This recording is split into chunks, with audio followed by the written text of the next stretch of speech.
Welcome to Mystic Underground. I'm Mark. And I'm Kent. We'll be your regular co-hosts, and tonight will be our very first podcast. Each episode will begin with the segment called Mystic Rewind, where we'll crack open our book of supernatural events and read multiple stories that Kent, myself, or a listener has personally experienced. But don't go anywhere, as directly after the stories, we'll have a section called Ask the Aliens, where we'll be discussing thought-provoking questions and discussing current events in the paranormal community. It's time, so prepare yourselves, as we're about to dive into unbelievable encounters that I myself have actually experienced. This first one is a story called Cornfield Monster. Mystic Rewind.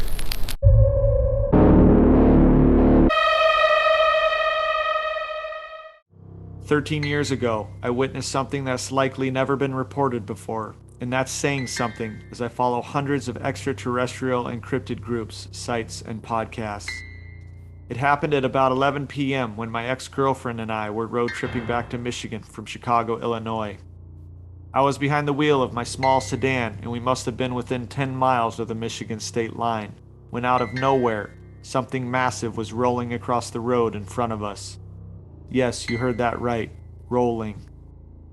I flicked the car's headlights to the high beams and drove right up to this monstrosity, coming to within 15 feet of it.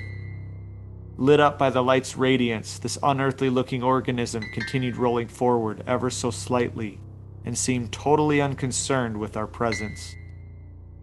This sofa-sized life form had hundreds of bony limbs shrouding it, like rows of human forearms rotating around a soft-tissue bulldozer from which they protruded. This thing had no mechanical parts, no wiring, and nothing that looked like it belonged on our planet. Its body was very animated, like a giant torso with endless appendages, a gyrating anatomic creature from Mars. We both sat there breathless, watching as this newly discovered alien spun itself into the ditch before finding its way into a cornfield on our right-hand side. Without hesitation, I shoved the gas pedal to the floor, getting us out of there as quickly as possible, but then I let off, slowing the vehicle down and pulled off the side of the road. After a brief discussion, my ex and I decided to go back as we just had to know what that thing was.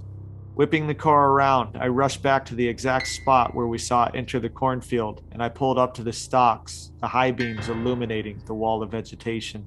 We waited there a while, unsure of the crazy decision that had us hanging around this unfamiliar, tremors-like phenomenon. Several minutes passed by, but luckily for us, nothing happened. We weren't crushed, we weren't swallowed whole, and we didn't end up 10 feet underground. To this day, I've never seen that thing again, but somebody somewhere will eventually have a similar run-in. I'll send you off with this. Every time you take a bite of corn, remember this unusual eyewitness account. And if you ever stumble upon a crop sign, be wary, as it just might have been caused by the cornfield monster." Our next story is titled Legend of the Lycan. 14 years ago, I was living in Montana with an ex-girlfriend's cousin named Derek. We'd rented a 2-bedroom apartment on the second story of a fourplex in Hamilton. If you've never heard of Hamilton, it's in a small town in the beautiful Bitterroot Valley in Raleigh County. On a cloudless midsummer night, Derek and I decided to grab a couple energy drinks and cheap cigars before making our way out to the rooftop through a second-story dining room window. Sitting side by side on the roof's cold shingles, we engaged in meaningful conversation while staring out at the twinkling stars at 3,570 feet elevation. It wasn't until Derek climbed back inside the apartment through the dining room window that I heard something big running up the street toward our apartment. I must point out that the hefty steps I detected were on a paved road, and this thing just happened to be shoeless. As this beast manifested on the dark road beneath my feet, I immediately noticed its height. Towering a few feet above every parked vehicle that had darted past, I could easily estimate this creature to be 8 or even 9 feet tall. The next thing I noticed was the brown fur, the muscular torso, the extended snout, and the pointed ears. Not only that, but this meaty brute was running on its hind legs. At that moment, I knew without a shadow of a doubt that this was a Lycan. Beneath the streetlights, this upright wolf plodded on by, moving twice the pace of any measly human. That realization proved that there was no possible way for this to be a person donning a fabricated suit. especially considering the sheer mass of this monster and its weighted steps. Naive notions deserted my mind, dripping down my brow in the form of sweat. I sat there, stricken to my core, totally convinced of a creature's existence that I'd only ever imagined or watched in horror films. But trust me when I say that these things are out there, their predacious eyes glaring from afar, and hunger eliciting the ravenous desires. Unbeknownst to little you, they lurk and creep in the woodlands nearby, scowling beneath the blackened skies. All right, before we get to our next segment, I'm going to include a bonus story that I read a few years back. It was an old Lycan fable that I tried my best to recount without knowing specific names or dates. So just off of memory, I rewrote the whole thing, adding just a little flair here and there without corrupting the main storyline. I hope you all enjoy it. This alleged true story took place several hundred years ago. The citizens of a small European village kept going missing, mostly farmers working the fields and children playing near the village's edge.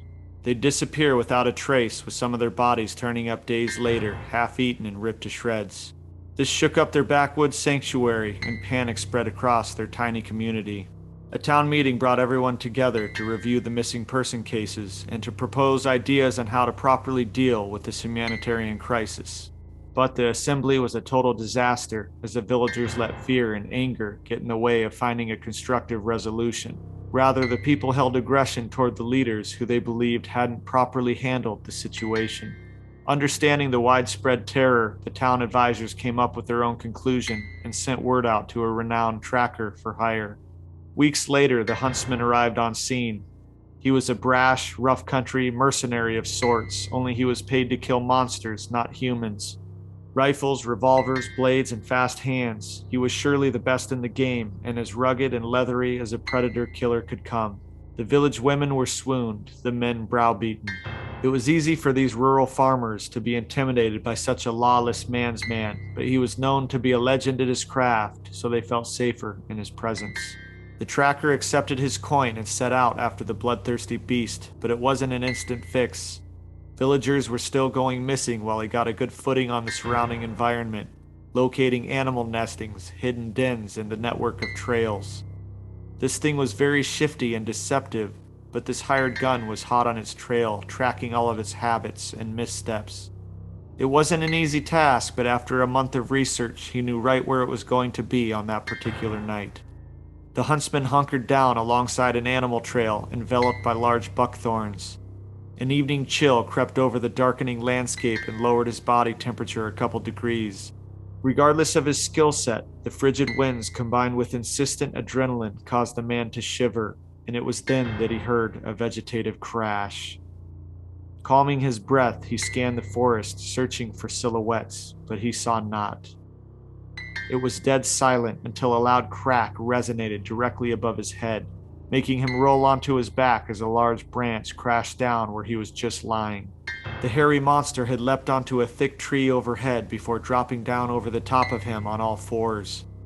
It roared in his face, spewing saliva across his eyeballs, but he pulled the triggers of 2 revolvers, sending the Lycan flailing backward into the murky undergrowth. Gun smoke lifted toward the heavens as the outline of the Lycan reappeared almost immediately. Bolting forward like a rabid boar, the beast wanted to settle the score. Wiping the goo from his bloodshot eyes, the hunter held up his trusty rifle and squeezed the trigger. With that, the ferocious SOB wasn't so tough anymore. It screeched and howled as it slinked back into the darkness, but the huntsman waited a while before tracking it down. There was no way that he was going to risk becoming the final victim of a rageful dying predator on its last breath. When enough time had passed, he followed the blood trail to a dead body. However, it wasn't the body of a beast, but rather of a naked man with 2 bullet holes through the abdomen where he knew he'd shot the Lycan. At that moment, he was convinced that this wasn't just a monster, it was some kind of cursed shape-shifting man living amongst the people and preying on his own kind. Fortunately, the hunter had stopped him, but in that moment, he vowed to kill them all. He was a legend. He was a Lycan killer. All right, now we've come to the second half of our episode called Ask the Aliens, where we'll throw out some intriguing questions and give informative answers. I'll ask the first one. When we seek out spirits, it seems to open the doorway to them, and in turn, they start seeking us out more as well. Well, there are those of us who are constantly searching for cryptids. And so the question is, when spending so much time in their territory, could it be the same way, where they start seeking us out more too, or begin revealing themselves to certain individuals they're used to or trust? I would think so, because these cryptids are smart and intelligent. So they've eluded capture so far. You would have to at least have some sort of certain level of cognitive thinking in order to escape. So Yeah, definitely. they would have to know what comes in and out of their territory. So like if you're coming in out of where they hunt or where they feed or whatever, they got to know your presence for sure, right? Yeah, I mean, I think some people, they seem to see cryptids a lot or interact with them fairly often. A lot of people, they own property where they have sightings all the time. I have a lot of people reach out to me. They state that they actually have like Bigfoot families like living on their land, Coming and visiting them. yeah, hanging out, waving at them, all that kind of stuff. There's actually a lady who I spoke to that actually said they would come knock on her door. Wow. Like in the day too, like not at night. And she'd look out and she'd see these Bigfoot creatures. And one of my questions to her was, why don't you ever take pictures or, set up a game cam or anything?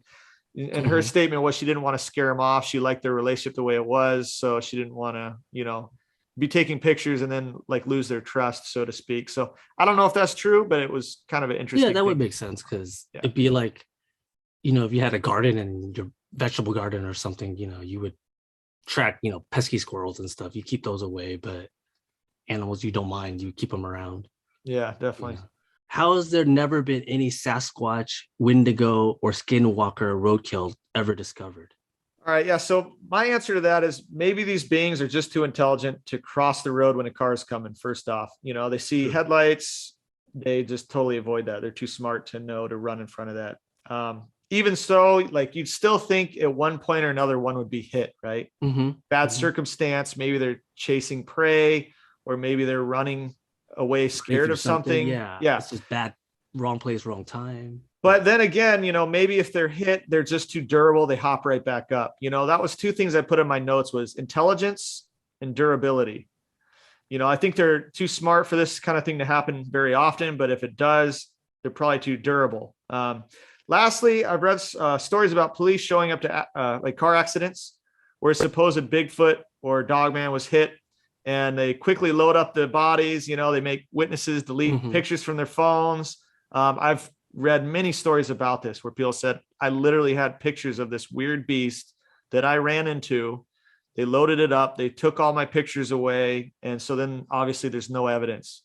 So obviously, if you ever hit anything strange crossing the road, immediately take pictures and video, email them to yourselves before you ever even call 911. Get all that. Exactly. Get all the evidence backed up and stuff first. Yeah, definitely. So what do you think about that? I think so. I mean, that's definitely, something that local authorities would definitely do. They wouldn't want to incite panic or anything. Yeah, definitely. Maintain control and all that. All right. Do you think there are monsters out there that nobody living has ever witnessed? Like there's no folklore about it because the creature either killed everyone that's seen it, or it's just too stealthy, too smart, etc. I definitely do. I'm hoping more on the too stealthy, too smart than one that kills everybody that's ever seen it. Like that's just hopeful thinking. Yeah. But there has to be unknown creatures there. They've always made new discoveries for deep sea creatures, and there's definitely unexplored wilderness out there too. So, I mean, who's to say they haven't been living among us all this time? That's my personal thought on that. Well, yeah, and even the creatures we know about, Bigfoot, Dogman. I mean, they look at how they stay under the radar. Yeah. Like nobody gets great evidence of them, whether it's video, pictures. They don't leave behind evidence. They seem to properly know how to hide from mankind. They're probably much more knowledgeable than we give them credit for, Exactly. And so there could be a whole new breed of beast that we just don't know about anything about yet. Yeah, on a different level of like stealthiness. So something that flashes in the corner of your eye. You don't even know what it is. It could have been something. Yeah, imagine if they're even smarter than a Bigfoot or a dog man, or all these things that, we at least know about. Like, we have lore about them. So there could be things out there that are even more elusive, more smart and intelligent, that totally elude humans. Yep. Anything that we would ever know about. Yep, exactly. It's just, I wrote some notes. I put, imagine how terrifying some cryptids could be that we don't even know a single thing about yet. Right.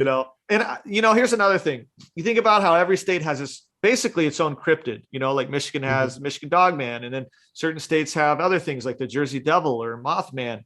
And, you look at like Bigfoot, they have different names for Bigfoot in almost every state: Sasquatch, Skunk Ape, Wood Booger, Yeti. Well, not only every state, but like every country on the other side of the world too. We're talking about in different environments, right? Yeah, and you Yeti versus Sasquatch, pretty much the same.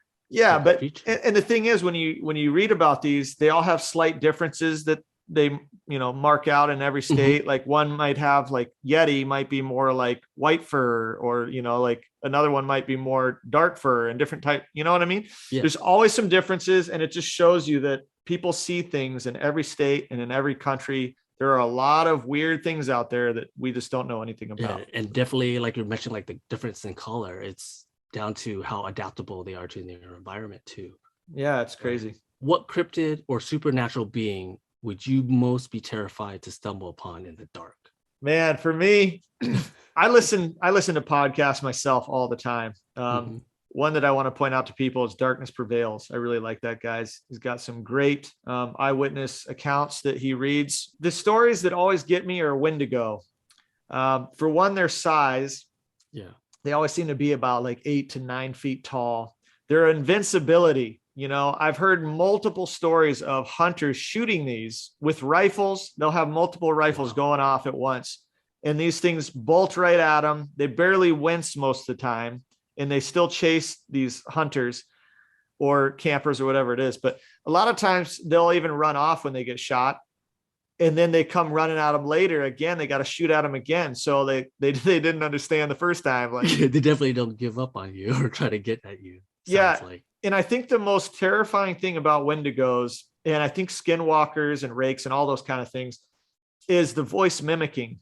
A lot of times they'll make a weird crying sound, almost like they're human. So you like go to see, well, who's crying, or a lot of times people say they'll actually sound like their significant other saying, "Honey, come in the woods." Yeah, you're definitely gonna wonder what's out there. And yeah, it's creepy. But one thing they're said to do, though, is almost state the same line over and over. Like, there's no tonal change. So it's like, "Honey, come in the woods." 5 minutes later, "Honey, come in the woods." It sounds almost like a recording, which makes it even creepier. Very creepy. Yeah. Anyway, so they try to trick people into the woods. Then when they get you in there, then they're there growling at you and chasing you. So that's what a lot of people report happening to them. It's pretty wild. Pretty crazy, yeah. What about you? I would say up there, but anything, I guess, any various creature that's just can overpower you just by the sheer like mass of their bodies, because what can you really do other than if you don't have firepower with you or any sort of thing, you're just, that's it, game over. Well, and if a gun doesn't work, what are you going to do? Punch it to death? Game over too. Yep. To those that believe in God, what explanation could there be for cryptids? I found this to be an interesting question. For me, I don't think the existence of cryptids would negate the existence of God. I just think it shows that God likes to use all of the available crayons in the box, not limited to one type of things. Why, there's no limit to the animals and the creatures that his imagination can come up with. I guess. Yeah, first off, we never know what God all created, like dinosaurs. Just because dinosaurs, if God created dinosaurs, does that mean he doesn't exist or this or that? No. First off, these beings could be spiritual in nature. We don't know. Like, we don't have a lot of evidence for Bigfoot or this or that yet. And in the Bible, it says the devil can take any form. I believe demonic entities can appear to us in any shape or figure. Maybe even trying to play on our worst fears sometimes, like showing up like a vampire or a werewolf. And this isn't necessarily true. It's just an idea. I've heard mediums say that demons often appear as children. So if they could shapeshift into a child, certainly they could shapeshift into any beast. Secondly, I'm sure there are animals and creatures out there that we just don't know about in our modern day, like we talked about. Like the dinosaurs, there were most likely animals that lived alongside humans thousands of years ago that we've since forgotten. Yep. Maybe humans killed these beasts in past times, so after nearly being extinct, they know to avoid us, as we probably killed them off if we knew they existed. You know what I mean? Yeah, right. Like anything that existed way back when is all gone. Yeah. Anything cool. I think, if these creatures are intelligent as we think they are, you think of all the run-ins they've had with humans over thousands of years, they probably know, okay, when we, let them know of our existence, they kill us off or they hunt us as trophies. So it would make sense that they stay away from us. Always would stay away. Yeah. Yeah. For the most part. I agree. Totally agree on that. All right. That concludes episode 1. I wrote all the stories on tonight's episode. So if you like my writing style and want to read a lot more of my work, you can look up my books on Etsy. You can find them by typing in Mackey Books, Maki Books. I highly recommend my horror book, The Burlap Killer. And if you have a son who likes to read, I have a children's book that's more tailored to boys called The Adventures of Ninja Toes. Feel free to subscribe on our YouTube so you can watch our Roadside Unknown series. And if you want to just come by and say hi, my Facebook is Night Stalker Brodog and my Instagram is @Night Stalker Investigations. Thanks so much for stopping by. We'll see you next time.